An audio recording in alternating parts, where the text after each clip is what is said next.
And welcome back, everyone. Welcome back to the final day of the RSL, the Revival StarCraft League Season 2 playoffs. The grand finals are finally here, are finally upon us. Hope you've been doing well for yourselves. It's been an intense week, an intense couple of months of RSL, and now we're here to crown our champion. I'm, of course, Host Live VIP. With you, I'm joined by these amazing players, by the Boon Chats, and by my plushies as well. Welcome, one and all. Bienvenidos, one and all, to the final day here. I have 2 players remaining in the RSL. It's been an intense tournament, to be honest. We've had some crazy matches, crazy results. I do highly recommend checking out the VODs. We have been co-streaming the entirety of the playoffs. I should also emphasize that as well. We are co-streaming. We're not like casting fully. You know, we still have the audio and the production value of the main stream here with Tasteless and with Gemini over on the main casting couch, but we are going to be co-streaming, adding some of our own thoughts here and there whenever we do see fit. Otherwise, again, we're nearing the end of Season 2, and there's one more season left in 2025. It's going to be 3 seasons in total, Season 1, 2, and 3 throughout the course of the year into the offline finals at the end of the year. A venue is being booked. Details will soon be announced regarding the venue, regarding the ticket pricing, and regarding the venue, the ticket pricing, and regarding just further details, the dates, of course, the dates and the finalized confirmed dates of the event itself. So soon to be announced, TBA, to be announced here in regards to the offline finals, but really excited to see that they are devoting a little bit more here and actually having that offline finals and booking a venue. Really cool to see they have taken the initiative to take it one step further here in regards to the RSL. So really cool, really exciting stuff. Otherwise, we're getting ready. We're getting ready here. Exclamation mark, be in the chat to have a look at the bracket yourselves. I'm sure we're about to see the bracket itself shown on screen. Also, a big shout out to Archon Studio, the StarCraft tabletop miniatures game developers. They are making a miniatures game with StarCraft. I believe there's also already been some teasers about it as well. I don't think there's any kind of confirmed set available yet. I do kind of hope that they would, you know, give maybe like some beta models or some some things here to RSL. So they could like show off the models themselves, maybe have like a painting stream or something. I said before that I do think that it's really important that they actually do more with their content and do more with their event and their production than they currently are, and there's definitely a lot of potential there with what they can bring to the table, especially with their own studio, with their own production team. So yeah, it's on the RSL boys to make that happen. Meanwhile, of course, Patreon.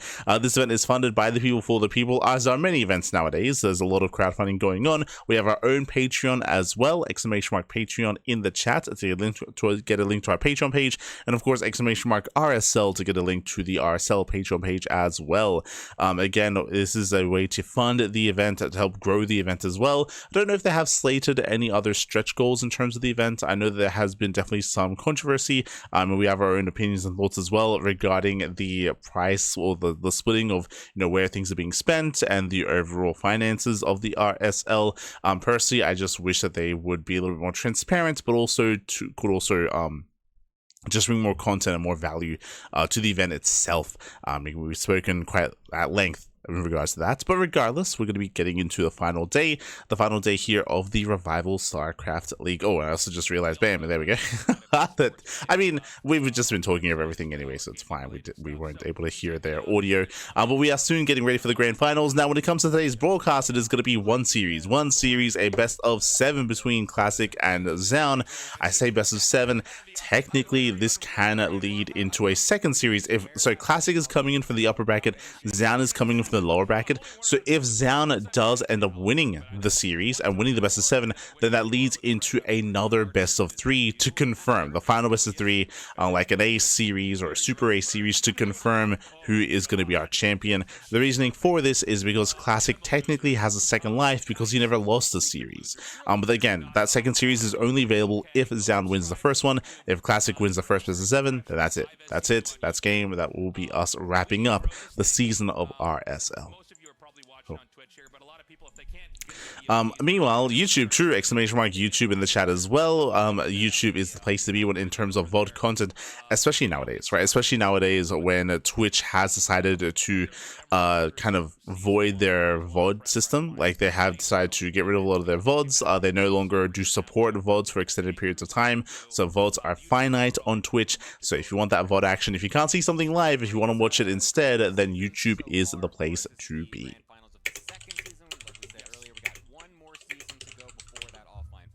Yeah. Sorry, I'm just setting up the title, making sure we are good. So we'll have well, this time it's going to be not classic because he won last season. Actually, we're in a back-to-back scenario, and to show the actual. Bienvenidos. Easy feel in the chat. Psycons, Gnome Chomsky, Pikachu as well. Bienvenidos. Good to see you all.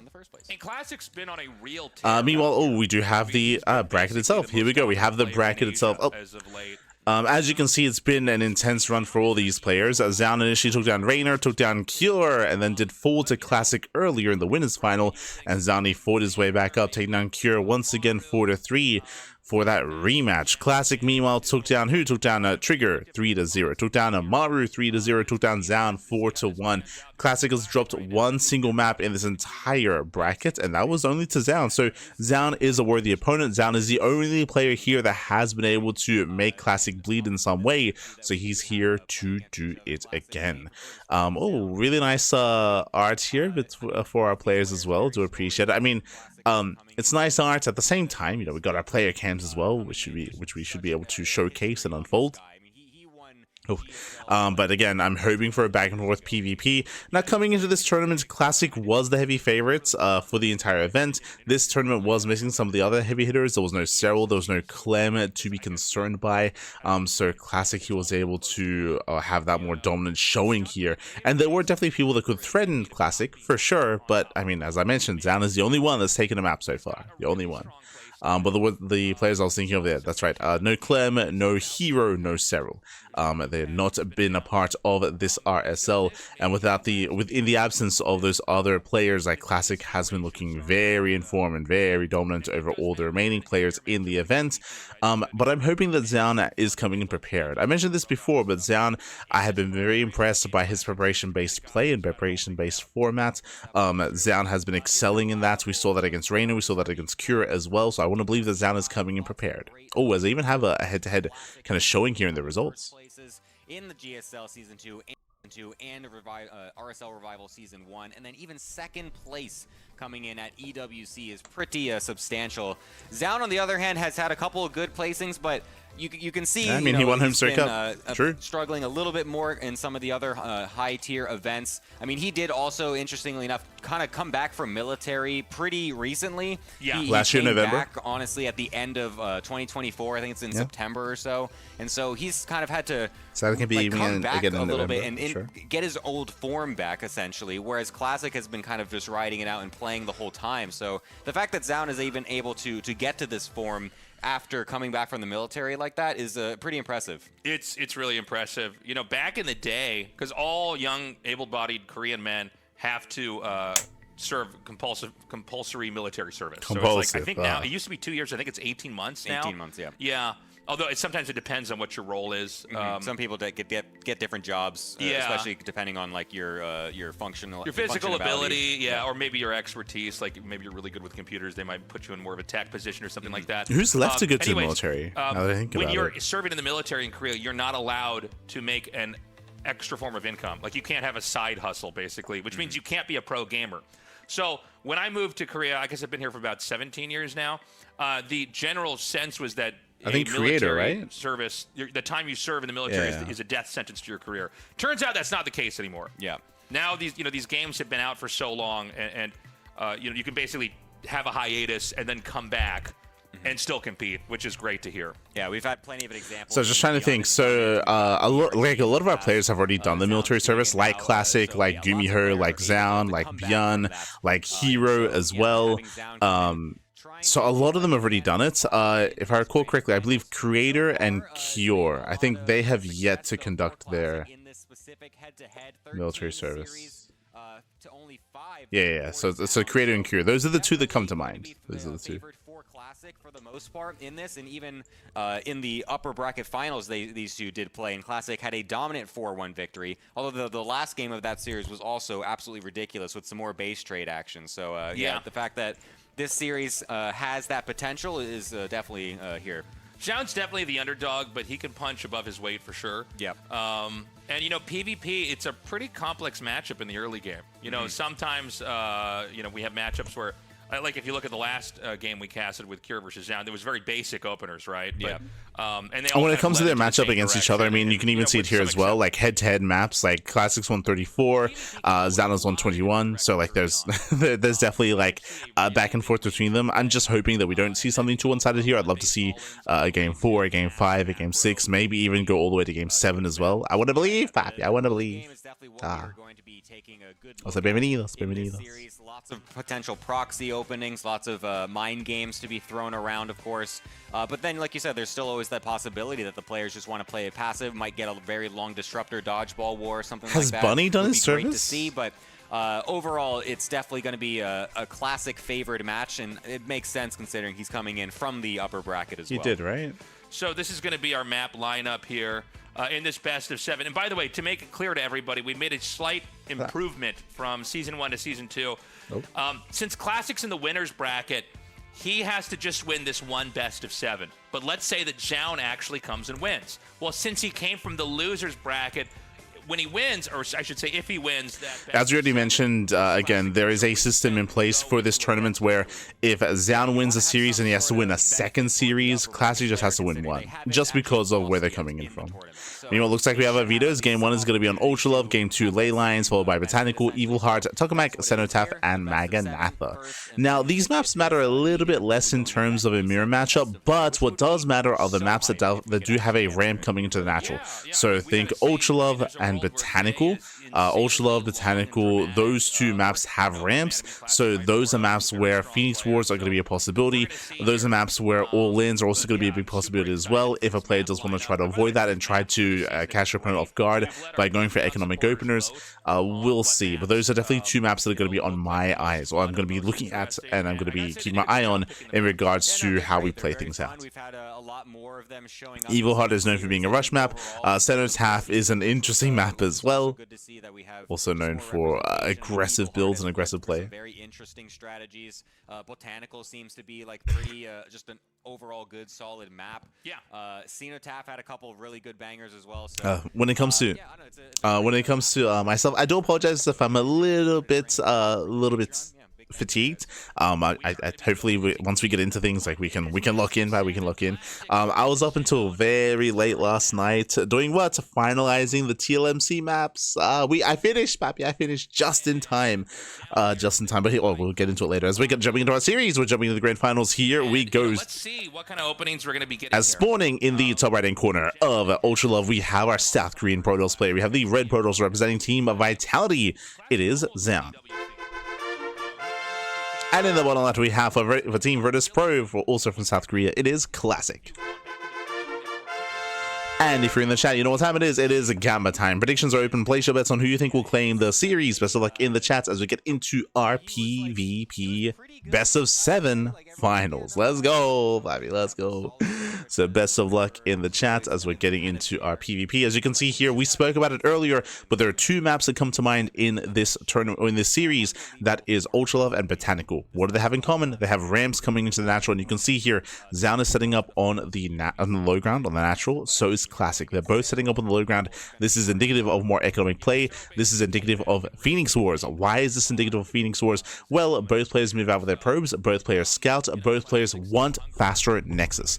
And because they both have scouting workers, the probes should be moving in position to pylon block to deny the base. And because a base is being denied, it forces the player to get a cybercore. It forces the player to get a Stargate as well. And oh, that should not have happened. Classic even laughed at him. Oh, that's mean. That was actually pretty slick, the fact that we were able to get that. Classic, calm down, Bobby, calm down. So we just spoke about it, right? It's like the goal of that probe is to pylon block to stop the nexus to force other buildings out, and Zoun failed to block. and that's why Classic just laughed. Zoun failed to block. Classic got his base. So Classic, he got his base up and running, and with that, Classic does have a slightly better economy. Again, that should not have happened early on, so a bit of a slip up there by Zoun, a little bit. So he will be able to get just a little bit quicker attack here, but really nothing that's going to be too substantial. You hear that, Light? Your favorite map, Cenotaph, has bangers. Yeah. I mean, unironically, like, I really like Cenotaph. Unironically. Because it's overall the most versatile building that you can go for on the defense and the potential offense as well. It's one of those things where I even had I brought on some pro players in a call to like gauge some of the maps, and yeah, we came to agreement. I don't know if you heard this, but I mean, I guess you'll be able to read it. So when it comes to our comments, Avex, we liked it so much that we couldn't rate it highly. Like it was too much, Map. It was too much. No, it's too much. One of the features of two players going Phoenix is they basically can't stop. Yeah. Because it's an arms race. Yeah, it becomes a full-on arms race. Basically, the consensus was like this basically for Cenotaph. The consensus was this map is so good for Zerg, it might be too good for Zerg. And it was like it's just too good. It's too good, Bab. It's too good. Phoenix, a lot of times it's about if you can get a good exchange. That was the consensus. Corner their Phoenixes. Phoenixes can moving shot. I remember when I first played and looked at the Phoenix, I was almost disgusted by how much you could just move. There we go. We're selling in. Meanwhile, we spoke about Phoenix Wars, specifically on Ultra Love and on Botanical, and we're getting to Phoenix Wars here. If you start to lose a fight, you basically can't get away. Yeah. In Phoenix. So the duration is 4. Yes. Yeah, no, it's a cool little mechanic of the unit itself. I remember when they actually patched that in, and we were all just like, oh, especially because it was mostly to be used against mutas, because like mutas were just kind of destroying Protoss players in the early days, and when that got added in, we were just like, oh. Yes, from here we're building up our Phoenixes. We do have our shield batteries on the way. Well, I mean, you know, the same thing happened in Brood War. Actually, in StarCraft 1 before the. I mean, I did my best to provide feedback for maps to hopefully make them a little bit better. We've got a pylon tucked away down here in the bottom right side of the map. And I assume this is going to be used as a launching pad for attacks later on. So Zoun is going for a mass ground switch, which is really important. So really cheeky move out of Zoun. Basically, while we're locked into Phoenix Wars, Zoun is hoping that Classic doesn't scout. If Classic saw that there is no second Stargate and there's no continued Phoenix production, Classic could actually be aggressive and could actually push into the bases. Right now, Zoun is bluffing, and Zoun is going for a hard switch into a ground army to try to catch Classic with his pants down. Let's go. Still making Phoenixes. Oh, if he sees this, that's actually gigantic. It completely negates the mind game that he's trying to go for, he finds which was showing continuous Phoenix production out of his forward Stargate while feigning the idea that he's also going for double Stargate, whereas Classic is the one going into what he's assuming a Phoenix War, but it's actually going to be Zoun going for a big gateway attack to try and break this. Oh my god, if he just gets caught out with the Phoenixes, that would be dead. Oh my god, that'd be awful for him. We'll able to at least get some of these trades, but he's gonna get all the Phoenixes. Just how many more Phoenix Classic has in this he gets every single one. Every Phoenix goes down. All of Zoun's are brutal catch. Zoun. That's already been scouted out. This is going to be... And ideally, this all-in would be hitting with the Phoenix support as well. Yeah, this is looking really bad for Zoun right now. These Stalkers are going to come forward, but there's 3 shield batteries here to heal.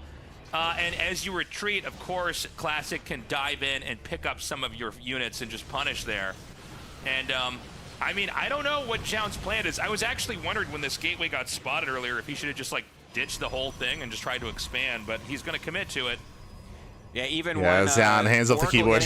Across, knowing that he has to warp in back at home. Hands off the keyboard. GG, well played. Classic does take a lead in the series. Again, a cheeky build out of Zoun. Winding it back, as a reminder, Zoun, he was going for a Stargate opener, just like a Classic. The early game was a little bit fumbled, but Zoun, he was going for an all-in. He was going to go for a cheeky all-in with a 4-gate setup here with a proxy across the map. But he got scattered. And because he got scattered, Classic, he was active with his army. He was able to catch all those Phoenixes, kill them ahead of time, and then deal with the army one half at a time. First the Phoenixes, then the Stalkers. GG. GG, well played. So very crucial scouting there at a classic. Again, it is so difficult to be able to deny scouting from your opponents.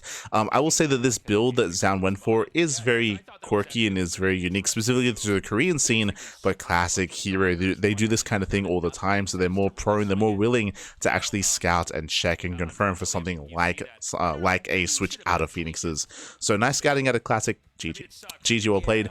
Now I said this quite a lot yesterday, if you recall, in regards to the Cure series, Cure versus Zoun. Once again, this first game is not really indicative of how this series would play out. This came down to an all-in being scouted. That's it, right? Like, we set up for a cheeky all-in, the all-in got scouted, that's game, right? And that doesn't tell us about how our players would interact coming into the mid-game, coming into a standard game. Of course, to be fair, we might never get a standard game, right? It's a PvP. We could see cheese and all-in after cheese and all-in after cheese and all-in every single game, or we could slow things down and actually get into a longer game states. Like, we've yet to really confirm that, of course. I'm hoping that we can actually get to that at least at one point in this series, but it's on our players. Gonna be on our players here. So we are settling in. Yeah, we've had a lot of people signing up for this thing. It's been super exciting, and we've been loving building out this studio and basically making regular StarCraft content for you. As they say in Dota, you know, being a kid, pentakill. My brother and me were trying to figure out how to download these VODs of these Korean pro gamers. I've never seen. No, that's so true. I think I've tried to watch Dota once. I think it was an ESL 1. There was an ESL 1 like back in like 2016 or 2017. I think it was like an ESL 1 in Cologne, maybe. I don't know. I think I remember trying to watch that. Emphasis on trying, I think. I remember what made me want to watch it was I think it was around this was around the time when the documentary came out, right? It's like there was the Dota documentary about the international, but I think it was about like the first or maybe third international, but that came out and I was like, I'll watch some Dota. I couldn't get into it. But it was the one that followed, I think it followed Dendi, right? The documentary followed Dendi.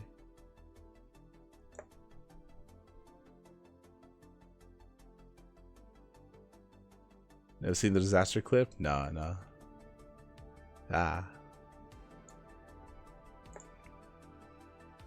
But looks like we're going on a break. A little bit odd that we're going on a break after the first game, but usually we wait for 2. So we're going to be going on a short break. We'll see you guys soon in a couple of minutes with the rest of the series, as we're still only getting into game 1. So still a lot of matches, a lot of games still ahead of us in the finals. We'll see you soon after the break. See you soon. Bye. See you soon. And we are back. Whew, we are back. Hope you all enjoyed that lovely brutal OSC as we returned. We returned here with the RSL finals, with the RSL Season 2 Grand Finals here. We only just started. We only just really began. So if you're just now tuning in, don't worry, you didn't really miss much. Game 1 did just conclude, so Classic does have a 1-0 lead. Game 1, there wasn't really anything too special about it. Game 1 was a game on Ultra Love. Both players did open up Stargate into Phoenixes, which is what we would expect to see. We saw that Zoun tried to hard switch into an all-in with a ground-based setup, going for a 4-gate follow-up, but he got scouted. Classic shut him down. That was game 1. There wasn't really too much else to get into that outside of just the scouting of Classic to be able to react and respond to what Zoun was up to. But now we're getting into game 2, and we'll see if we can recover and bounce back. Meanwhile, it looks like Tasers did step out, and we had Sturgeon stepping in. I'm curious if State is going to do the same thing as well, and we're going to be rotating the casters throughout the course of the series. Are we going to have a break after every game? Is that the plan? Like, Tasteless cast game 1, then Surgeon cast game 2, and then Stay comes in for game 3, and then like it would make. Is that gonna happen? No. Is that how they plan on padding out the cast, the broadcast? Are we gonna switch casters after every game? Have a 5-minute break after every game? No shot. We'll find out. We'll see after ley lines. Like Tasteless, he casted 1 game. He's like, okay, I'm done. I'm tapped out for the night. 1 game, Bobby. 1 like 6-minute game. It's over, Bobby. It's over. Okay. He's tuck it out, Bobby. He's all tuck it out. Fair enough. Understandable. Kappa. snowballs out of control so quickly. Let's go. Kind of a textbook game from him, very standard. That's kind of what we know him for. So jumping into game 2. Into game number 2 on ley lines here, guys. Classic is 1-0 up against Zoun right now. And as you said, this map could lead to some slightly different strategies.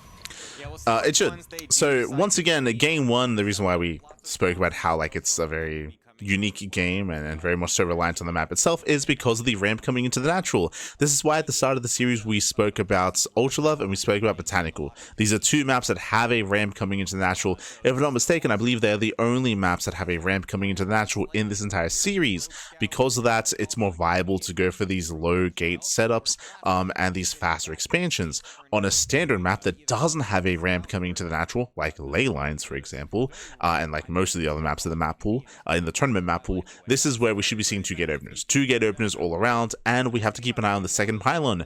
Do we commit to a proxy? Do we not? Do we fake a proxy? Do we not as well?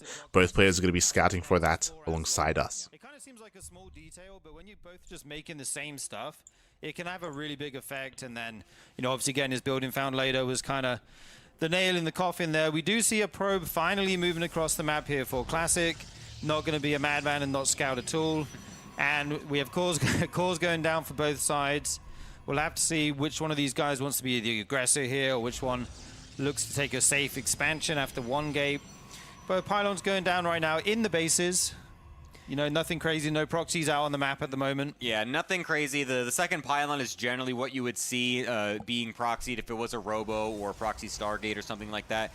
You could go for like a pylon in your base with like a proxied third pylon as well, but it just is a little bit later. And it also just kind of messes the build up a little bit, so it's kind of like a neat mind game to be like, hey, I have 2 pylons in my base. There's nothing weird to scout here.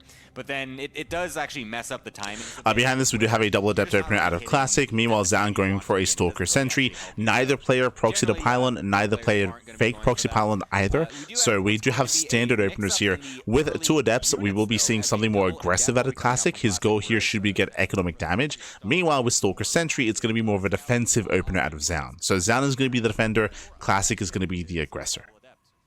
Absolutely. We do see both players getting the pylon block down this time, so Zoun isn't missing out there.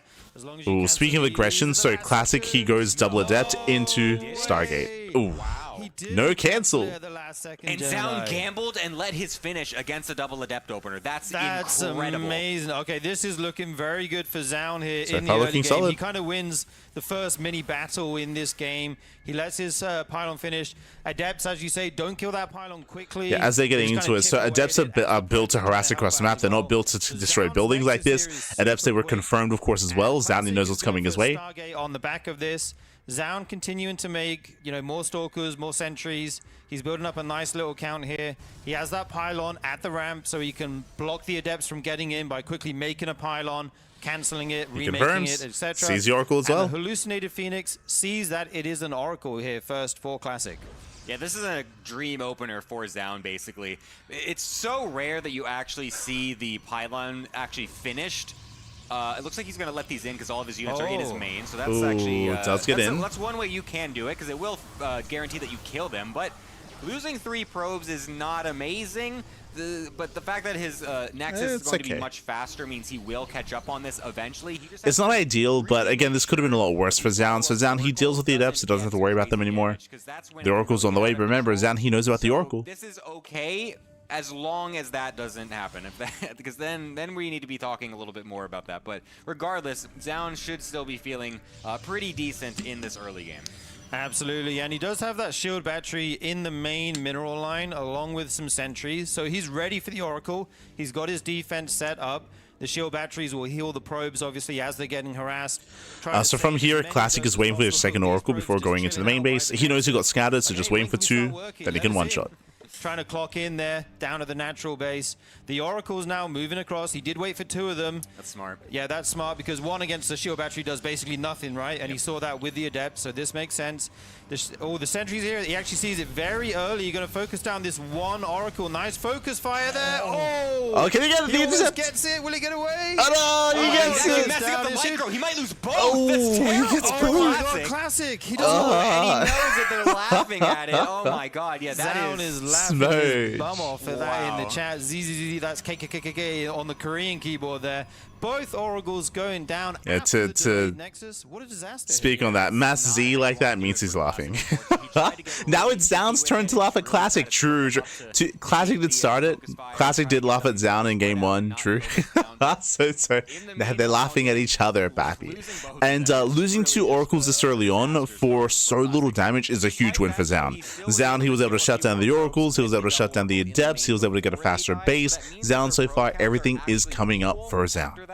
So, even though you don't want to lose those early, lose those early Oracles, sorry, you obviously feel pretty okay still getting some probe damage with the early Adepts as well as Classic. He's going to be trying to do.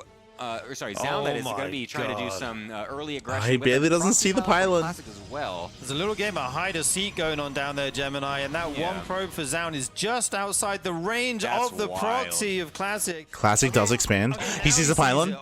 Very nice scout. Crucial scout here for Zoun. He will know what's happening. He's going to send his stalkers to deal with that pylon. But at the same time, Classic is going to push the front here in the Warp Prism. If this gets picked off, it would be absolutely huge. Classic going so aggressive here. Blinking Zoun, he's out of position. Force a recall. And actually, the army is completely split here for Zoun. Oh, this is really awkward, but it's actually going to be kind of okay for Zoun because his army is just so large. Unfortunately, his force field's not able to do the most amount of work for the engagement. But Zoun is actually kind of fully committing here on 2 bases. I mean, remember, Zoun shut down the pylon, which means he has no threat of a counterattack. Zoun can push out across the map. He has a larger army to work with as well. Classic invested into the 3rd base. Zoun, he did not. Zoun, he has more warp ins, and Zoun is going for the kill. Able to break Classic while he's trying to take a 3rd base and get Blink of his own. Is that actually going to happen is the question here, because it's actually very difficult to get these types of attacks to work. It's very easy to defend with solid Blink and battery defense on your own side. Yeah, this shield battery here going to be saving a lot of units. Both of these guys frantically blinking back their weak stalkers. I think it's looking pretty good for Zoun here. He's got a huge stalker count.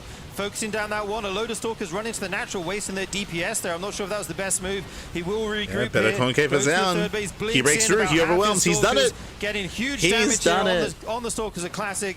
They are falling. The probes are pulled. Zoun is looking like he's in complete control here in game number 2. Yeah, this is looking great for Zoun. Unfortunately for Classic, he was even making an observer out of that robo instead of an immortal. Not going to help him on the defense. Zoun fights back with a game in his second. What was I just trying to say? A game in the second game. A game in the game. A victory in the second game, guys. GG, well played. And again, there's a reason why we spoke about how game 1 was really indicative and wasn't really telling as to how these 2 would be shaping up against each other.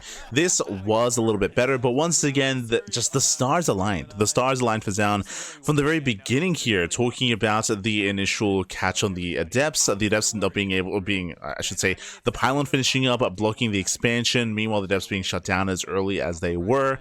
We saw that Zoun did have a stronger early game. He was able to shut down and kill both Oracles. He was able to find the pylon, and from there, after getting all these leads, all these small little advantages that did add up over time, was able to commit into a 2-base all-in. Essentially, just 2-base all-in towards the end, did snowball out of control. Classic, he was investing into a base, into his economy. He was hoping that with that proxy pylon across the map, he could warp in and keep his opponent busy, but the pylon went down. GG will play. There was nothing to distract Zoun, nothing to keep him busy back at home, and with that, Zoun takes it. GG, well played.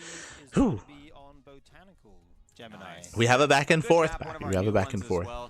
This one also, I believe, is a high ground natural, so that means we will potentially be seeing the 1 gate versus 1 gate again. Similar. Stars aligning are great when you are playing StarCraft. Yeah, true. Able to actually fight back a little bit here, so we can actually get some more action into this. All right, I almost forgot, but Zoun, he also killed the first pylon of Classic, which wasn't cancelled in time. Like there were so many small little wins here in favor of Zoun. Really happy we're seeing, now we're getting into game 3. Come out for each Protoss here. We've had some games kind of in the playoff bracket, in the group stage, which were a lot of proxies. Let's just say it was a lot of 2-gate robo proxies. The games were ending very quick. I like that we're getting to see some kind of mid games here, a couple bases either side. Classic going for the 3rd base there. I think what Zoun did favors his playstyle more. I think you don't want to let Classic get to 3 or 4 bases. I mean, we haven't gotten into the mid game yet, so I wouldn't get ahead of ourselves yet for the time being.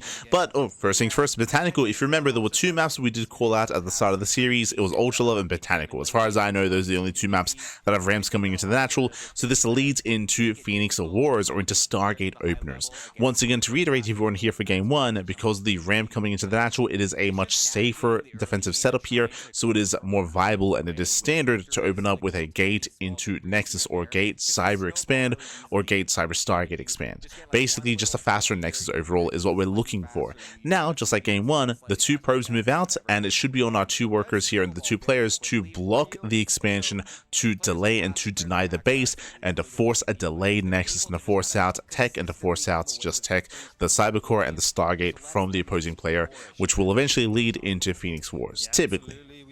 We saw that Zoun, he attempted to transition out of Phoenix Wars into a 2-base all-in, but he got scattered, got shut down in the first game. Classic has actually not got the money right now. We've got a second pylon down as well, and the Zealot. That's quite interesting to see there, Gemini. Yeah, he's going to try to block or kill off the block here. Yeah, we have both Zealots on the way, which is standard. Just making that early Zealot to make sure that he can actually kill off anything that's being put down there. So that way he can actually expand at a decent time.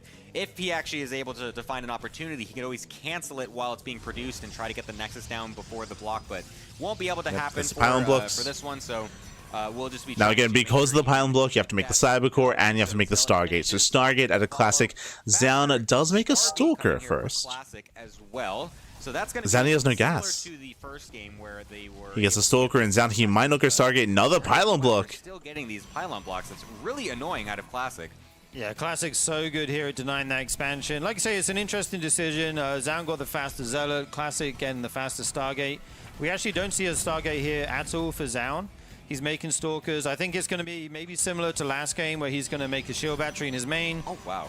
Oh, he's gone for the Cyber block as well. The Cyber block. Yeah, this is he really wants to delay this. Yeah, this used to happen a lot when the one gate expands first kind of came into fashion in PvP, but eventually a lot of the Protoss players kind of just thought that no, it's not really worth it. It doesn't really. So Zoun, he's finally able to expand. Zoun, he's going for the faster Nexus. He's not going for a Stargate, so we will not be seeing Phoenix Wars. I mean, clearly, especially after game one, it does look like Zoun, he wants to avoid Phoenix Wars as best he can. Scout that there is going to be the fast Stargate as well, so he will know that that's coming. We'll see what his response is going to be, because of course he can't go Stargate at this point, because that's just going to be so late.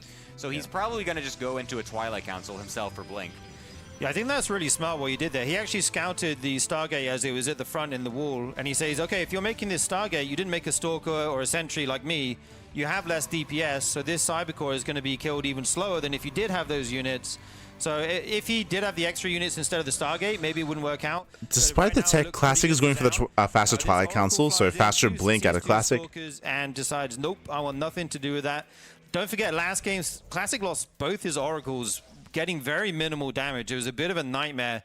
So if he can preserve these this time around or even get some kills, he's going to be in a much better spot. Two Oracles going back in. It's going to be pretty good for him, of course, if he can get that. And there's only 2 sentries in the main base. Does go for the flyby. Gets 1, 2, 3, 4, 5 probe kills. Has to get out of here, and he will. And he's able to get 5 kills while keeping both of them alive this time. A much better start for Classic with those double Oracles. Much more on point for him. It's very rare that you see him make those mistakes like that last game. So it's good to see that he's able to recover here in this. This time we do see Classic with a much more tame approach. As he pokes in, he pulls away, he gets some nice damage, he retains the Oracles, and again he's getting into his own Blink. And didn't really try to go for that very fast Twilight another probe. Council. Another 2. So it's actually kind of unfortunate for him. He's not going to have Blink even close to Classic, who's even gone Oracle first, and then is going into Blink, and is going to have it so much faster. It's crazy. Yeah, this is a bit wild here. He went for the Stargate and still ends up with the Blink faster. Like, that's not really supposed to happen, right? Yeah. And he lost a ton of probes here. He's down 4 workers right now. Oof. These Oracles, worth their weight in gold right now, getting so much harassed. So let's go down. Will die eventually, but they did their job. Yeah. They completely slowed That's down also maybe even a little bit of an experience with the map, is not being necessarily aware as to where the Oracle would be safe, but regardless, really nice damage out of Classic. Classic gets 10 probe kills. He will lose the Oracle, but Classic has faster Blink. They were pointing out themselves that Zoun chose to throw down extra gateways instead of teching up, and we saw that means that he's just going to be behind when it comes to the upgrades, and he's not able to actually make use of his army either. Like, so far, Zoun is strictly behind for the time being. There is something you can do as in this scenario as Classic, where you just go for a fairly fast Dark Shrine. You go for you go to the double Oracle, and then you go into the fast Twilight, and then you're just going to go into does TPs, expand. and it's like if you just don't have a Robo, you die. So maybe Zoun might be a little bit afraid of that coming in here, because otherwise, after losing so many probes and having such a late blink himself, it feels like he would want to kind of double down on the Stalkers themselves to make sure he just has a large army. Going into a Robo still is going to be making it so that way, like, his resources are getting kind of split, kind of thin, I feel like, but just wants to round everything out anyways, just try to see if he can get his Robo going, get an Observer out to be as safe as possible, even though he's been down quite a lot of probes. Yeah, Classic even able to pick off the probe that was trying to make the third base for Zoun with his Oracle, so that's delayed it significantly. Classic basically has everything faster except the Robo right now, but I think he will be very happy with the position he's in. We're going into a 3-base macro game here. Both of these guys going to be getting out their gateway units, getting out their Immortals, that kind of stuff. Yeah, so from here, we're just going to be settling into a longer game, as I mentioned. We're actually getting into 3-base saturation. Both players are. Let's go. Yeah, I'm so surprised that Zoun is still trying to get so many different things out while being so behind economically. Going for the fast charge, going for the Robo, going for a Forge. Classic has just been getting so many units out of his gateways, and he's going to be able to go for some sort of pressure. He's even getting a 4th base during all this, realizing what Zoun is. That's an insanely fast 4th base for Classic, by the way. That is some greed. That can continue to grow. I'm going to get so many probes, so much economy going that you can't possibly threaten me. I like how he's using this as well, trying to use the high ground with that Stasis Ward. Thankfully for Zoun, he did have that vision with the Observer nearby, so it doesn't fall into that trap. But now he's going to see that 4th base coming, and he's going to be like, God, what? The balls on this guy. Like, how is he actually doing this? Like he's just going to try to make that 4th base right in my face? It's crazy. Yeah, that's a really good way to do it, though. Like, push and expand behind it, right? That your opponent can't punish it. It's going to get up, probably. I think Zoun will have a potential time in here once charge finishes. He's adding in more gates right now, adding in 4. Classic adding 6 gates after his. So they're talking about like Zoun having a timing available. The problem here is that Classic has had the economic lead for the majority of this game, and Zoun has been behind. The problem here is that Zoun is working on +1, working on charge, working on these upgrades. The reality is that Zoun is not ahead in these aspects. Like, he's ahead by a couple of seconds on charge. Doesn't really matter because Classic, his own charge will kick in time. Right now, what's going to matter here is Classic, will he have the answer to Mass Zealot? Both players are staying on a very low gas count. They're both staying on a very low gas count. They're both going to be heavily reliant on charge lots, as I believe there are no gases at the 3rd base and only 1 gas at the natural. So that is going to be quite an intense kind of composition. Archons are going to be so valuable, and the first Archon just morphed in for Classic. Classic's already got his Archons morphing in. I believe Zoun is still one step behind in that respect as well.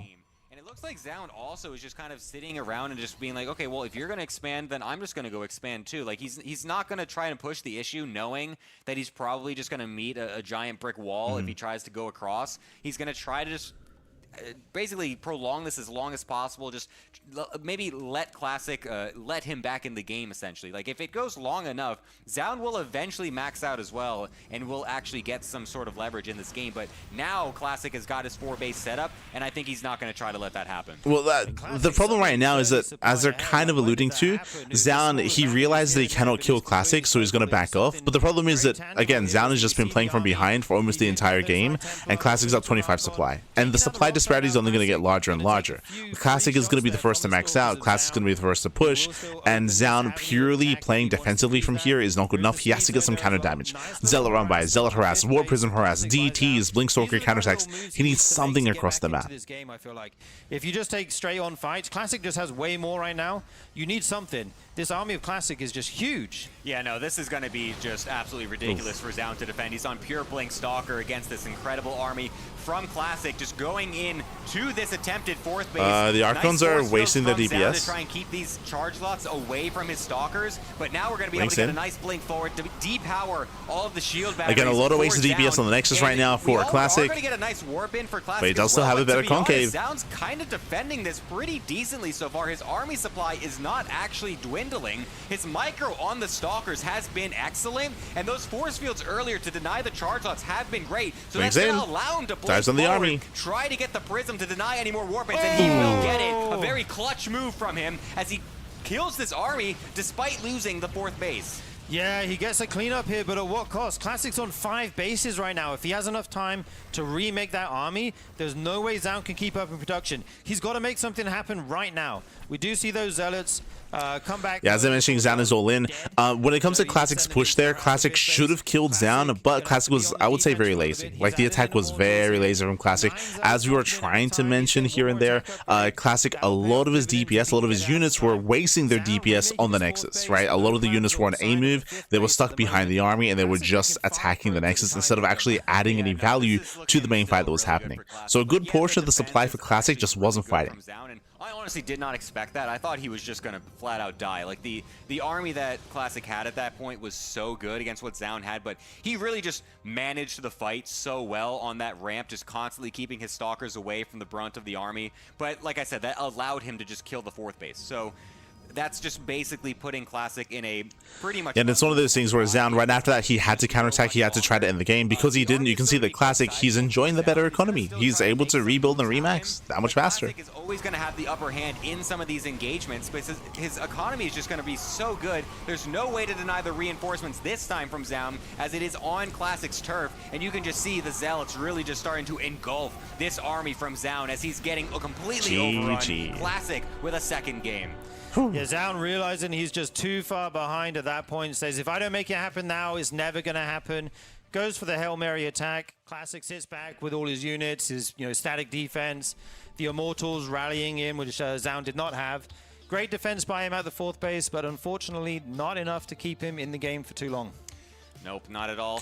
Yeah, GG well played. Again, that game did come down to the early game for the 2 players here. As we mentioned before, Classic had a really nice early game with the Oracle Harass, with it getting his tech up and running a little bit faster as well. Faster Stargate, faster Twilight Council, faster Blink. If you recall, we spoke about how, unfortunately, Zoun, what did he go for? He did go for extra gateways early on, which didn't amount to anything. So he was just strictly behind in terms of tech, and Zoun, and also behind in terms of economy because of all those workers being lost, and Zoun, he never quite recovered from that. We spoke about the importance of Zoun going for run-bys, going for counterattacks, going for some kind of economic damage across the map, but we never found it. There was a Zealot run-by on the left-hand side, but the Zealot run-by just forced defensive weapons. That's all that it really did, so it just did not do enough damage. And with that, Classic does take a lead. 2-1. GG well played. Also, if you remember earlier, I was joking about potentially the casters rotating frequently in this series. It looks like that's going to be the case here. Right now, they're showing off merchandise. Typically, when they show off merchandise like this, it usually means that they're going to be cutting to a break. And because they're cutting to a break, they're probably going to swap out caches again. So we'll see if Stade is in the studio today. We'll see if Stade's in there. We'll see if Stade does jump on the casting couch alongside Sturgeon. And we'll see how the caches line up leading into the finals themselves. It's an interesting decision that they've made to rotate casters in the one series as often as they are. But yeah, they're going for it. Yep, there's the break. So again, whenever they cut to merch like that, or whenever they cut to the Patreon or the YouTube, it's indicative that they're going to a break. So we'll see you guys soon after the break. See you soon. Bye. See you soon. And welcome back, everyone. Welcome back. We have returned here with the second half, with the later half of the grand finals of the RSL, the Rival StarCraft League Season 2 Playoffs Grand Finals, of course. Here we go. We did begin the evening off with Tasteless alongside Gemini. Then we switched over to Gemini and Sturgeon. Now we have Tasteless and Sturgeon. Is Stay not there? Is that what we're getting out of this? Is Stay just not there for the finals? That would be a little bit sad. That'd be like, especially because it's the finals. Like, you want everyone to be a part of that. I remember doing the ANZ Champs show, and that's something that we tried to like make happen as well, right? Is to be able to like have everyone who was a part of the event, have their own moments in the finals as well.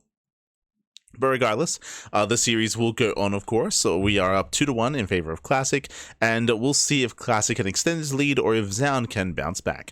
Up next is Evil Heart, and I'll be honest, I still don't really have a lot of experience with Evil Heart. I think I've seen like 2 games on Evil Heart. Evil Heart is one of the more aggressive rush maps in this map pool, and we've seen a lot of all-ins. We've seen a lot of specialized builds, but in a PvP, do we get any more specialized? Do we attempt to cheese? Do we go for a one base all in, even from back at home, and not even bother to proxy? That's possible. That is possible. We'll see. We'll see what our players opt to go for. is very short. There's not that many bases. So you don't tend to get the super long games. We often see a ton of aggressive strategies here. I'm thinking if you're going to pull out a proxy or something wild, this is the game to do it. All right, guys, we're in game number 4 here. Zoun in the top right, Classic in the bottom left. I am glad, by the way, that Zoun has put up a fight so far and actually won a game. I was a little bit afraid this might be like total domination from Classic, and maybe the rest of it will be. We'll see in a little bit here. But yeah, Zoun's definitely put up a good fight. Yeah, for sure. I think even the games he's lost, he didn't look like completely outclassed or anything like that. He's keeping up. He's making the games competitive. We'll have to see what comes out here. I think in that last game, I'm getting deja vu from yesterday's RSL broadcast. Once again, when it comes to the series so far, game 1, game 2, game 3, a lot of this has come down to the early game. A lot of it has come down to the early game.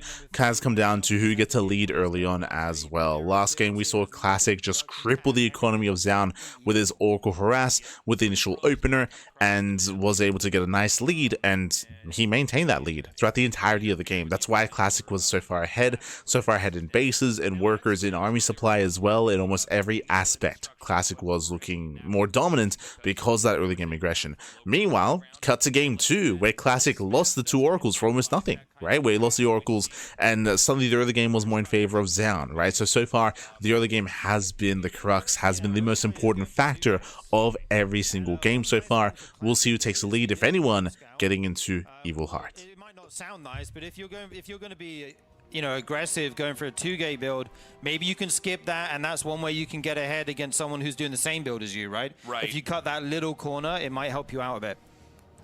Yeah. And so, a game with this kind of setup can go in any possible direction right now. We need to wait and see when the cybernetics cores finish. Double Stalker, So both let's sides go. Start 2 Stalkers. You Aggressive don't want to starts. show that tech just yet because the scouting probe is inside of the base. And yeah, he's actually going to trap him in here with the shield battery. I like that. Oh, this is cool, yeah. Yeah, so when the Stalkers come out, they're guaranteed to get a probe kill. And this probe lost a ton of mining time as well, running around the base, checking what Classic is up to. So this is a nice little... I'm kind of surprised we don't see this more often. Yeah, we do. It's a nice little move. Like, sometimes we see it, right? But if you know you've got units coming out and the probe's in your base, like, why not, right? Yeah, exactly. So, we have the Stargate started over. Yeah, so Zoun does go for a Stargate opener back at home. Meanwhile, Classic opens up Double Stalker into Double Sentry. The scouting probe from Zoun to at least confirm the Double Stalker of his opponent. It's going to be a sharp tech, like we would see here from Zoun, like okay, I'm going to get the Twilight Council or the Stargate or a Robo. Instead, he's just going to get some sentries, which are more like, it's kind of like a utility unit, really, and then go for the Nexus, and then we're going to see what the tech is going to be.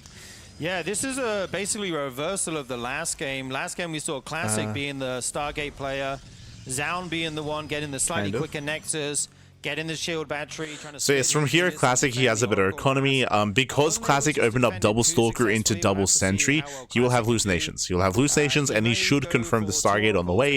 It's going to be up to Classic to react in time to defend. If you dive with 1 against the shield battery, you often can't out-DPS the healing from the shield battery, right? Right. Okay, Stalkers are going to come forward here. They're going to be hitting the battery. 1 hallucinated Phoenix, that's not going to help. Okay, it could tank a few shots, you never know. Of all the possible outcomes, that wasn't the one I thought we were going to see. And a force field. As we mentioned, the purpose of the Double Sentry follow-up is for that hallucination scout, and Classic is moving out with it again. He's moving out to get eyes on the Stargate. By the way, behind this, we have Sees late expansion. The main base is left open. Yeah, no defenses to the main. Late scout at a Classic. The Oracle comes in, starts at some of these probes, and the Stalkers will chase it out. Oh yeah, the shield battery was actually made of the natural, not in the main. So even with 1 Oracle, able to get some good damage there. Very nice pick-off for Zoun. 3 probes doesn't seem like a lot. So again, that hallucinated Phoenix should have been a little bit faster there to get across, to get a scout off. Was a little bit too late. Again, the rush distance by ground and by air is also, I'm sure, a factor coming into this as well. Oh, as oh no! Who is it? Stay with us, Pappy. Stay with us. Just in the nick of time. Yeah, beautifully done. Okay. Blink is going to start hopefully we're okay. It looks like we're experiencing a little bit of latency issues here. As a Warp Prism starts here as well. Now, a lot of times when you see a Warp Prism made, it's a nod to a push. Behind this Twilight Council opens from both players. Zoun will have faster blink as he did have the faster gas, faster tech. Down here on either side. Yeah, both of these players Going to get their blink first, get out some okay, units, we're make sure they're stabilizing. safe. Like you said, sorry, the internet is stabilizing. He may decide to be aggressive here. We'll have to see. There is a third pylon going down at the third base. Normally, Protoss players put that down as they're going to take the base, right? But it doesn't necessarily mean that. You can always do a little mind game with it, mix it up. Zoun is expanding, so Zoun is getting a third. Zoun is building up into a more longer macro game. Our eyes have to be on Classic here. Does Classic expand? Does he throw down more gateways? He's moving out. Okay. So the observer here is spotting. Classic has the Prism. He has the armor supply lead. Why is he on a probe with this? He's going for the third. I don't know. In case he wants to make something. I don't know. Yeah, just for the ride. But here we go. He's this going is for the a base. big army warping We'll in force with a that cancel. War Prism aggressively. And the Oracle is nowhere to be seen in the main base. So like you say, this might just be a cancel on the third base. Yeah, kills the pylon, cancels the third, cancels the shield battery. Very nice damage here by Classic. So he does cancel it. The Oracle sees that the third base is Gets starting in. for Classic, so this is going to require something from Zoun. I would be very shocked if he just takes his third base again and sits back and does a very complacent play here, because I think he needs to do something pretty drastic. Yeah, he did pick off another 3 probes, which is nice. Maybe he says, okay, you made me cancel the Nexus. I've got it's a really weird game state where Classic did force a cancel on the third base, which was good damage, don't get me wrong, but what else happened? Well, he lost more probes. Zoun still has a worker lead, Zoun still has the better economy here, and it's Classic that's trying to play catch-up, at least economically. If you can get a bunch of those around the map, you can often catch a ton of units with them, jump on that and punish the opponent. Yeah, right now both players just powering up here. Yeah, the Observer is just, I mean, at this point in time, Classic is in a very simplified game, if that makes sense. Like, he's just got a lead. He can keep growing. There's many ways he could close this game out. Zoun is in peril, you know. Sometimes you can think of a game almost like it's a race, you know, and eventually one player is getting, you know, so far ahead, they're going to start to lap him. We're not there yet, but, I mean, just having a late third base and means everything else for Zoun is going to come a little bit later, too, right? This could be a game where Classic is simply going to ramp up in economy and get more of everything that he needs and possibly attack and just win. I love this little two. So this sounds like a little bit of a misread from Tasteless, just because, as a reminder here, Classic, yes, he denied the third base, but his working count was much lower, so, like, he's been playing catch-up more than anything. It isn't Classic, like, getting miles ahead, it's Classic catching up economically, and with that, is going into a very committed push with Glaives. Have a really big effect. Yeah, I mean, that could definitely cause a problem. Okay. So, nice little move there. You know, whenever you have 2 Adepts, you need to make sure that they are in sync when they attack. Yeah. So again, this is very dedicated. Glaive Adepts does not scale well into a longer later game, so this is very committed here from Classic. Very committed. Classic is winding up for a big Adept attack. He wants to probably slam into the third base in a little bit here. We're getting Adept Glaives. It's about a third of the way done, and it's probably going to be all Adepts from here on out. Yeah, he's going to get a lot of Adepts, make use of that upgrade. He does have the Robo online way before Zoun, so you might be able to get a few Immortals in there to take over the Stalkers. Now, when it comes to Adepts and their strength in PvP, as a reminder, they're an alternate answer to charge lots. Like, they shut down charge lots, and they do an amazing job buffering for the Immortals. Yeah, both players now going into the... He's got to save this nice catch. Very nice. He goes down in the middle of the map there. Huge pickoff for Zoun. Very nice. Little victories for Zoun here. Definitely an important moment to kind of deny that momentum. The push is coming up here. I mean, you want to have that Warp Prism to reinforce, and it's possible that because Zoun got that Warp Prism, he's going to be able to hold this push. I think the Nexus is going to be, yeah, he beat me to it, is going to be canceled here. But I don't think Classic's going to push further than that. But again, it's kind of like what we already saw earlier in this game. Classic is playing catch-up. Third base and took his own third. He's now going to deny the fourth base and then take his own fourth. So Classic, again, just getting all the building blocks out here a little bit more quickly. Yeah, Classic playing kind of. Like, once again, like, Classic, yes, he has a faster fourth base. That is true. Classic still down in workers, and Classic is still behind in tech. Something that you saw here, Classic, as soon as he denied the fourth base, what did he do? He started charge. He started +2, and he threw down a Temple Archives. So Classic, it looks like he's trying to catch up in terms of tech. As the game progresses, Zoun has the better quality army here, but, like, again, Classic is catching up in terms of that, and Classic should be taking an economic lead here with that fourth expansion. Should be. But the game itself has been relatively passive. Like, we've seen no major commitment from either player. Want to attack into each other. We should mention on this map, Evil Heart, there's actually not a lot of bases. Right. Which I like. This was introduced in a couple of the StarCraft 1 maps, this concept a couple of years ago. And it's a nice change, actually. It kind of drives the game to a conclusion a little bit quicker, which is neither good or bad. It's just different. And I always think variety is good. I think that's why RTS is so great, is there's such a variety of types of games you can have here. So, you know, just keep in mind there's, you know, an even number of bases. There's no shared location on the map. There's no, like, as an example, like a base in the middle that you could fight over. But yeah, we could go to a game where every single base is taken here on both sides. Yeah, absolutely. I like the Classic still trying these little moves with the Adepts. If you can trade out 2 Adepts for 5 Workers or something crazy like that, it can be a nice way to get ahead. We do see 6 batteries out here for Zoun. I feel like he's playing super defensive after seeing the Glaives upgrade. But Classic has completely transitioned now into what you consider a more typical kind of mid-late game army here. Both players almost we're going for the base trade. They just completely passed by. Let's go. Oh my God, both players don't see each other. Will he go? Zoun, we gotta go. We gotta send it. Zoun, send it, Pappy. Kind of a base race here. Both armies are max. Very quickly. Their armies both stopped moving at the same time Right. and then they started back up. Now Classic has to make a decision very quickly here, and Zoun should know. Okay, Darkshrine's on the way. For sure, but really cool. The attack's gonna come in here, and both of the players are basically branching their armies off into the same locations. Zoun evacuates the probes. So does Classic. It's getting insane. He gets found. These guys have done this before. They say, okay, He this gets is a base race. found. I need buildings out The on the probes map are or being I'm gonna be chased. eliminated. The probes of Classic are actually found here. Some of them Some escape. of them will regroup with the army and be saved by these Stalkers. A lot of the tech going down right now. Stalkers. Classic chasing down some key units here. I believe Zoun is going to be losing his Oracle.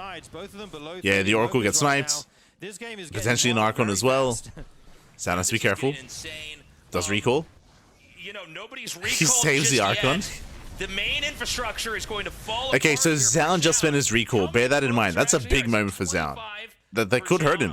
Actually, now 23 versus 23. And Classic's going to expand into the third base location of where Zoun was. Remember, in games like these, that we almost never get to these points, but the losing condition is if you lose all of your buildings, right? Right. It's just like a chess game. A lot of times you see checkmate coming, so you leave, right? Same thing in StarCraft. You realize, okay, well, the loss of all of my buildings is an inevitability because we lost all the fights.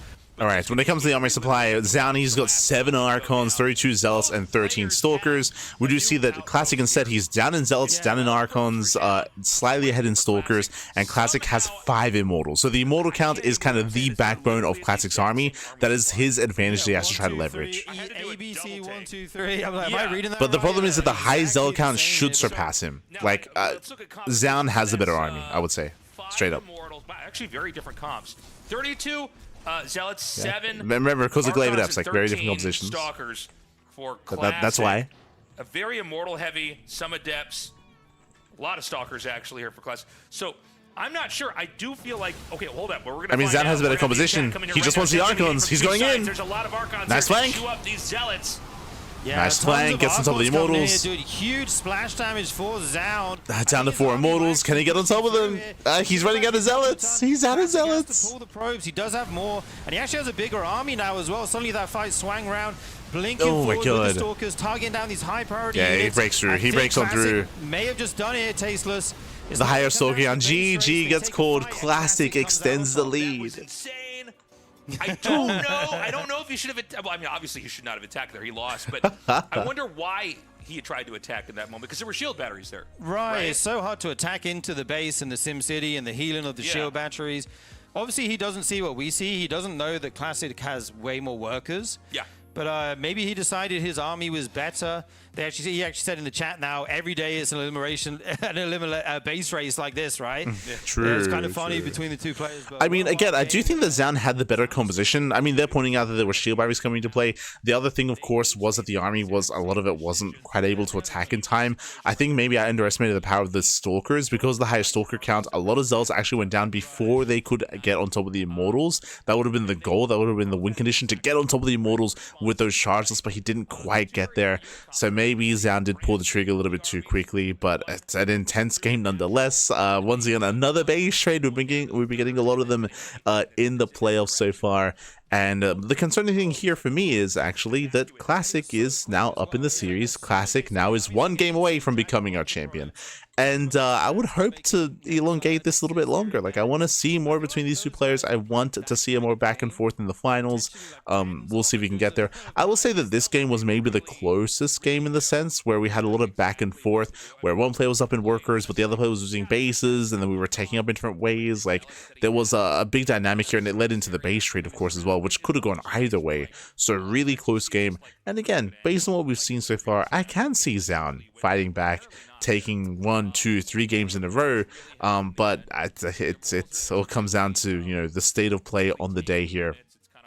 And we'll see if Zoun can kind of get over himself as well. I say get over himself. I don't know if you noticed, but Zoun, he's been smudging a lot. Like, he's been very... We spoke about it when it came to his series against Hero during my assist of the game, where Zoun was very down on himself, and he was kind of downplaying himself a lot as well, being like, oh, like this, you know, the series is already over, like I want to forfeit, that sort of thing. It feels like we even kind of... I say we even got it here. Like, we've been seeing this a little bit more about Zoun, is maybe some confidence issues. I'm hoping that he's able to, like, recenter himself and get into this. And yeah, again, I can see him bringing it back. I hope we do. Hope we do. As it looks like we're cutting to a break. Looks like we're cutting to a break. He does enough Archons. He did have 3 Archons. I guess it was enough. But we are going to be cutting to a break here. When we come back, we will have our next game. We will have the continuation, potentially the finale of the series. See you soon. See you soon after the break. And we're back. We are back with the RSL Revival StarCraft League Season 2 playoffs. Oh boy. And again, we are in the midst of our final series here of the grand finals between Classic and Zoun. Classic, he's up 3-1. He's up 3-1 here.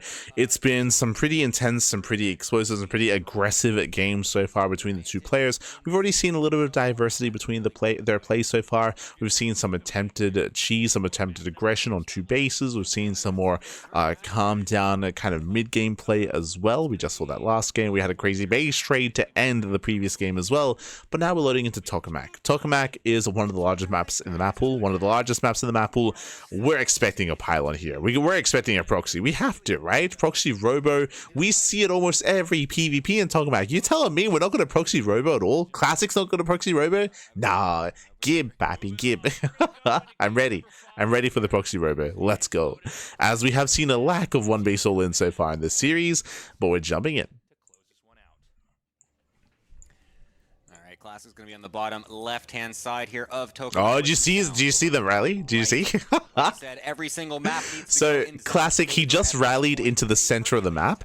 You can see there. You can see the camera on the minimap there. So that looks like a prime proxy Robo location. So maybe I'm getting ahead of myself. Maybe I'm reading his camera movement too much. But I believe he just set a camera hotkey at the proxy location. We'll see if the probe heads in that direction. we'll see. We'll see. But he just threw it down. Just saying. Yeah, he keeps going to it. You can see he keeps cutting to his camera hotkey. Classic just seems to be so well versed in everything. I don't think the casters have noticed. It's crazy how well he's played so far. And like even in that last game, like I don't think Zoun, other than I guess just getting bases up later, played poorly. Like, he basically carried the game to late game. It was just sort of a weird base. So Zoun is moving out with his probe scouts. Classic should be moving out soon as well. There we go. Here comes the probe. Yeah. Analysis. I don't know if, like, you don't and really my eyes are on that worker. Just having base trades. Yeah, you're like, I'm going to play this game with the assumption I'm going to base trade. Classic, he heads across. Now, yeah, you can see. Yep, you saw it. You do see that? Did you see the camera? There he is. There it is, Pappy. Again, it's how did we know? Because we saw him set the camera location hotkey here at the start of the game. Again, at the very beginning of the game, he set it here, and he whenever he rotated between his camera locations, he kept rotating into the center there for that exact spot. Attack. So that should be a proxy Robo. Like a proxy Robo. Yep, should be a 1 base all in. If I'm going to be honest, it could technically still just be a gateway. I mean, it's not the most insane thing, but it's Classic. He's known for proxy Robo, especially on Tokamak. To pull that off at like a proxy 4-gate or something, but I would not be surprised. And yes, there is the Robo Bay going down for Classic. will be able to try and go for some fast Immortals, or going for a War Prism straight off and then going into just a bunch of Stalkers afterwards as well. Both are possible. We'll see if Zoun is going to be able to detect it early enough, or even just be able to defend it without seeing it at classic all. hides the probe. It's always still possible, but right. So behind this, Proxy Robo leads into Immortal Production, leads into a one-base all-in. So Classic's gonna double down. Right now, it's on Zoun to figure out what's going on. Zoun is hunting. He's searching for the pylon. He's looking for the proxy as we speak. Does open up double Stalker. It's a very safe opener here out of Zoun. Double Stalker into a second set. Try to get the Adepts in. He hit that. Like, oh, let's go. What? He hit the probe long He's enough going in. to get away from the He's going to cancel. He gets in. Here. He can cancel it. Get on in. There's no way that Zoun can prevent this from happening. Oh, this is so sick. He busted in. I've got chills right now. That is going to be so much worker damage, and he's proxying with a prism as well. Yeah, remember, this isn't over. Be able to double down 5 probes. Even getting one of the Adepts out. He gets amazingly. out. That is, oh my god, he doesn't see it. Zoun smiles. He just doesn't see it. You saw him shake his head. This might be a super fast, brutal takedown. Immortal coming up next. Stalkers on the move. Hold on. Can he intercept? Where are they going? No. Will they No see interception. This? They have a little bit more vision. No! The Robo sucks it in. He's like, God! the Robo doesn't get seen. That is just so brutal for Oh, Zoun. no. He's going to come across and see there's no Nexus, so that's going to immediately ring the alarm bells. He's going to have There's to a know force that field. something's going on. Very nice force to trap field. one of the Stalkers as well. Kills the you don't even really Stalker. want to recall that as Zoun. That feels like such a waste. Wow. So now he just loses the Stalker, and the Prism is going to be going to his Here main comes the base Prism. as well. How much does he have back at home to defend? Does he have I 2 don't really Stalkers? know. It doesn't even feel like he fully is respecting the fact that there could Yeah, be okay, a Prism he has in to. his base right now. Yeah, it's He's here going for right the now. pylon. And Immortal The is gonna do Atosis very well pylon. against a small number of Stalkers and it sentries. goes down. He unpowers the 2 gateways. The Stalkers are having to run all the way back home. The War Prism Micro has been fantastic. That's all of the production. Yeah. There's nothing that Zoun can do. He's got a gateway that's 75%. What do you call it, Gemini? Only just started. Zoun cannot make any units right now. It's the Atosis pylon. We have to have good control here from Classic. He doesn't say, because I think Tasteless is against calling it that. I think he's... He's got more Stalkers. He did not take a moment to warp in there, I think, because he was too concerned that he wouldn't be able to juggle it safely. The War Prism might get sniped. The pylon that he made isn't even close enough. He has to make another one to get the other one. Now it's a 2 Immortals? Yeah, there's only 1 gateway powered right now, so he can't even get 2 rounds of units at a time. It's so bad. Everything is going poorly. So bad. And now he's stuck outside his base. He's unprepared for this Sounds position from looking Classic. like a burglar in Home Alone right now. All the traps are working. And he just walks in. He walks in. There's nothing. There's no shield battery. There's nothing to stop him. That's it. It's just insane. How That's does it, possibly Pappy. defend against 3 this? He's Immortals. sending everything he has across the There's map no to try stopping and do this. another base race, knowing Zoun, there's hands literally off the nothing. keyboard. He's laughing in the camera right now as he's force fielded out of Classic's base with a million Immortals in his own, destroying everything. Excuse me. I mean, this is going to be it. This is game. 24 probes are down. The counterattack, he wants to get in here, but the force field isn't going to let that happen. Meanwhile, everything is getting completely destroyed back at home. He's trying to save money, I think, to make a... And the problem here is there's another force field, right? Like, he's already got another force field. Ooh, does catch an Immortal. Okay. Miss rally. Quite nice. We'll be able to pick that off. That is something. Oh my God. But he just can't get up this base because the force field is just constantly splitting up this army perfectly. Classic paying close enough attention will be able to deny this. Eventually, Zoun should find his way back, as there isn't a recall currently available for Classic, I believe. It might have just come off cooldown, but now that Zoun is in, he will be able to kill some of these Stalkers, but it doesn't even matter. There it is. Because now There's the recall back home. We can bring everything back. He makes it back. Zoun is dancing his Stalkers, knowing he is lost this finals. The Immortals are dancing too. Everybody's dancing. GG Classic takes the RSL Season 2 championship again. The back-to-back! Crazy, man. Congratulations to Classic. He's pointing over there. What are you pointing at, Classic? Season 2 champion. Congratulations. He looks such a... GG, well played. Congratulations here to Classic, as he will claim the series. He will be the back-to-back RSL champion. Congratulations. Again, Classic, he came in as the heavy favorite in the tournament, and there was no one that could stop him here. Again, the other top players of their respective races were not here, not to take away from Classic, but again, when it came to the competition, when it came to the opponents, the challengers that he had, there was no Hero, there was no Clem, there was no Serral. So Classic, he blazed his way through, and I want to emphasize that he blazed his way through because remember, he only dropped 2 maps in the playoffs. He dropped 1 map to Zoun here in this series and 1 map to Zoun in their previous series in the upper bracket. Zoun is the only player that did take maps off of Classic. So again, he does it again in the sense that Zoun, he does take some maps again here in the finals, but was the only one to do so, at least in the playoffs. So GG, well played, very impressive there by Classic. Again, you can make an argument that Classic, you can make an argument that he is the best Protoss player in the world right now. I would say that he is the best, definitely, when it comes to certain aspects. I always do look to Hero for the mid game, at least the early game, the mid game, but Classic, he has some killer late game, which we didn't actually get to see here in this finals because it was a PvP, right? PvPs are typically a little more aggressive, a little more dynamic. You're a little more in the face of your opponent early on. It is rare to see maxed out armies in PvP, and we did get there for the base trade that one time partway through the series, but that was the only time. GG, well played. Congratulations to the Classic. Shout out to Zoun as well, because Zoun, hey, he also did have a really scary road to the finals. Remember, who did Zoun beat? He beat Raynor, he beat Cure, like Zoun, and he had to beat Cure again. Like Zoun, the players I just mentioned, Raynor and Cure, they're not easy opponents. They're not easy at all. Like Raynor, he's, I would say, top 2 Zerg in the world, top 2 alongside Serral, and Cure, he's, would I say top 2 Terran in the world? I think so. I think Cure top 2 alongside Clem. I would rate Cure above Maro and Cure above Bjorn. So yeah, really solid opponents here that Zoun was able to bring down, but still did fall to Classic, of course. The PvP, Classic, built different. GG, well played. No. Yeah, GG, well played with that. Congratulations to Classic.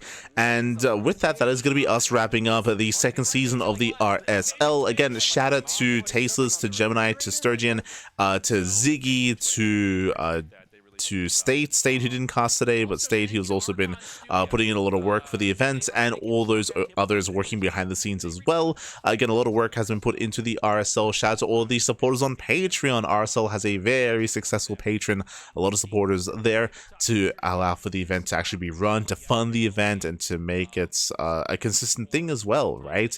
RSL for years to come is the hope, is the goal, as we have 3 seasons this year, and of course we do have the offline finals at the end of the year as well. Remember that there is going to be another season and another kind of end of year championship for RSL. Classic will be there, of course. Classic will be there. I believe the seed for this season goes to Zoun. So I believe Zoun, he does get the seed to also be a part of the RSL like end of year finals. So far we have Classic and Zoun confirmed for the event. Zoun is already coming in confirmed for that, of course. And with that is not our only cast for today. You won't be able to see it here on the schedule, bam, as I do cut to the schedule here. But our schedule cuts off on Sunday, and technically on Monday morning we are going to be live with the Platinum StarCraft League Championship. Quickly double checking here, that is going to be at 2 a.m. I believe. Yes, 2 a.m. my time. That's going to be at 1 a.m. AEST. That's going to be in 4 hours. In 4 hours time, technically clocking over into Monday, we're going to be live with the Platinum StarCraft League September edition. That is a monthly open tournament. That is going to be leading into an end of year finals as well. We have been casting a couple of these Platinum League events. Whenever they reach out, we're happy to cover it. I believe they've worked with Steadfast so far, with Rotterdam. I think this is our 3rd monthly that we are going to be covering. We're always happy to, of course. It is at a more European friendly time, which is a little bit brutal for us. And I didn't get much sleep earlier because I was focusing and fixating so much. Oh, we have a graphic here. But I was focusing and fixating so much on judging for TLMC 21, so I went to bed very late. I think I went to bed at like 4 a.m. and woke up at 8. So I got very little sleep. So I'm gonna go nap. I'm gonna go get some sleep for like 3 hours ideally, and then wake up in time for the next cast. Meanwhile, lovely graphic here. You can see Classic qualified through season 1, Zoun through season 2. and we have 1 spot left for Season 3 for the offline finals. November-ish.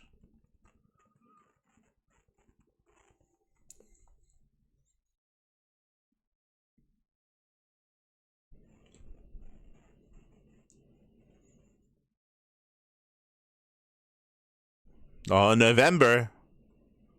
October?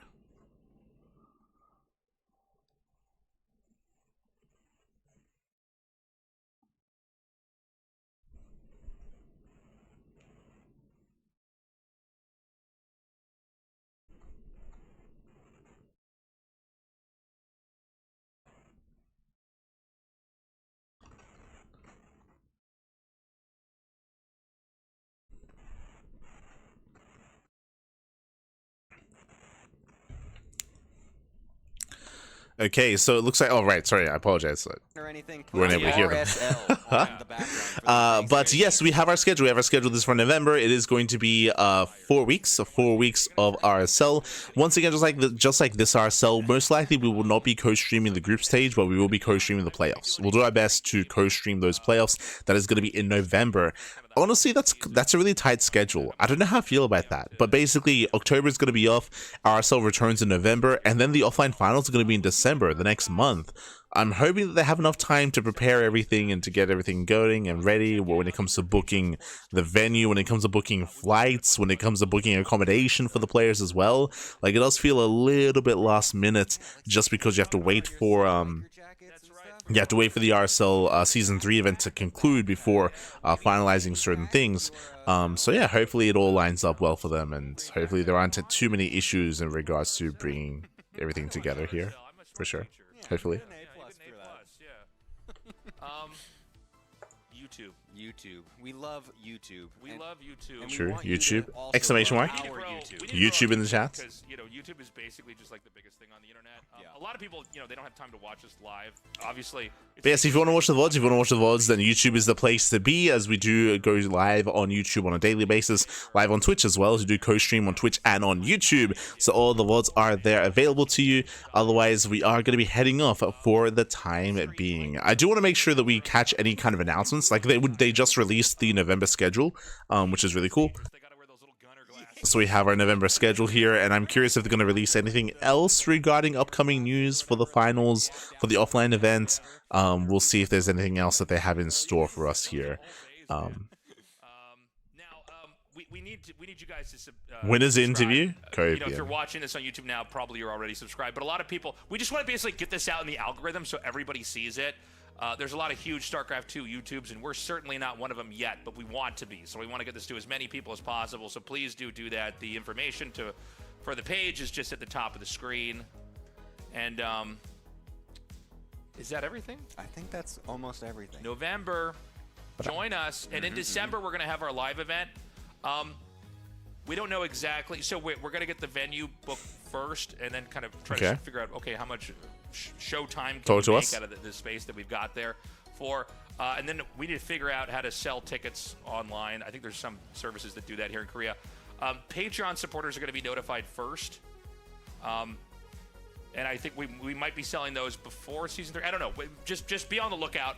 I don't know if it's going to sell it or not, but, there's not that many live StarCraft 2 events anymore. Yeah. And there's actually still a decent number of people that like the game.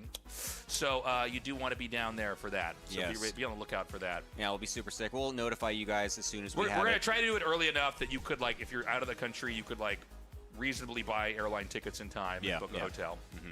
Yeah, hopefully. Also, look out for the qualifier links for season number 3 as well. Not that true. will be coming up very shortly as well. All right, we're probably going to be casting that as well. True. Or X, whatever you want to call it.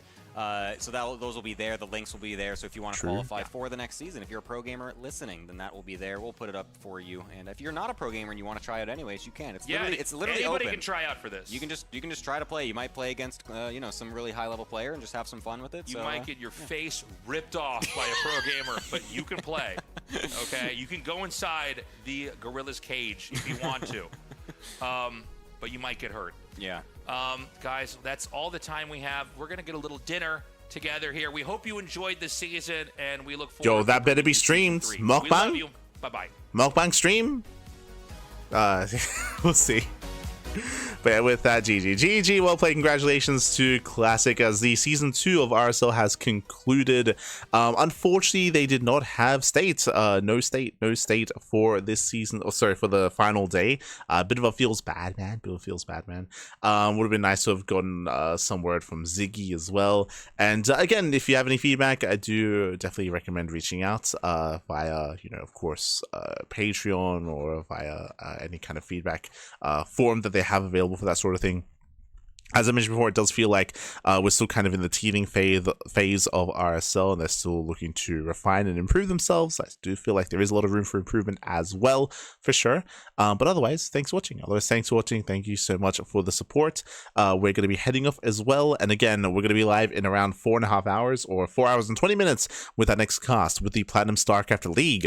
So I'm going to try to get as much sleep as I can in those 4 hours. I'm going to try to sleep 3 hours, like around 3 hours of sleep. And then bam, we'll be back. We'll be back with some more StarCraft 2 action. As always, here on the CranKy Ducklings, again, we are live more than any other channel out there. We have all the content, we have all the StarCraft, at least as much as we can handle, because there's even more out there. There's even more StarCraft. Not like this. When it comes to the rest of our weekly schedule, quickly just double checking, we're going to be live with the Platinum StarCraft League, of course. Tomorrow we're going to be live with the Water TV Monday. We have Sparkling Tunic Cup on Tuesday. We have, I should mention that the Sparkling Tunic Cup, the Tunic Cup was rescheduled from the weekend into Tuesday because of this cast, because of the RSL. We did not want to clash, so it has been moved to Tuesday. We have Pegasus Cup, we have Little League Cup, we have the Pond cast as well. We might end up making some streams and some videos regarding the TLMC 21 judging process and also the patch ahead of time. We might wait for the podcast for that, or we might go live earlier to actually make those videos and make that a little bit faster, just because I know that people want to hear that opinion, or they want to know that ASAP and not necessarily wait for the podcast. So yet to be confirmed regarding that. We don't have a lot of time to try to record something like that, but it's possible. We have MSO over the weekend. Maestros of the Game. True. Oh, I almost forgot. Maestros of the Game, the offline event happening in France. That is this weekend. That is going to be this weekend as well. So the StarCraft does not end. And of course, we have the Stellarfest qualifiers and all the NA StarCraft starting up at the end of September, coming into October and November as well. If you were here for the podcast, you will know that there's like 3 different events happening in the Americas. There's the SSU Safe House, there's Stellarfest, and there's the SC4 All event as well. There's 3 big events happening in the Americas. There's like a little bit of clashing going on, a little bit in regards to like how close they are to each other, but a lot of content, a lot of StarCraft to look forward to as well. And yeah, we'll be there. We'll be there to try to cover as much of it as we can. Otherwise, thanks for watching. Thanks for the support, and we'll see you guys in 4 hours or tomorrow for some more StarCraft. Until then, thanks for watching. Thank you for the support. ! Socials in the chat if you want to check us out on all the socials. If you would like to follow us, that is the place to be. Wait for all people to tweet at Taste is true. The brackets are there you go. The brackets are already up. The qualifier brackets are already there. Already there. Always looking forward to more StarCraft. Yeah, thank you. Do appreciate it. But with that, thanks for watching. I'm gonna go pass out. We'll see you guys later on tonight with some more StarCraft. Until then, ciao. Hasta luego. See you next time.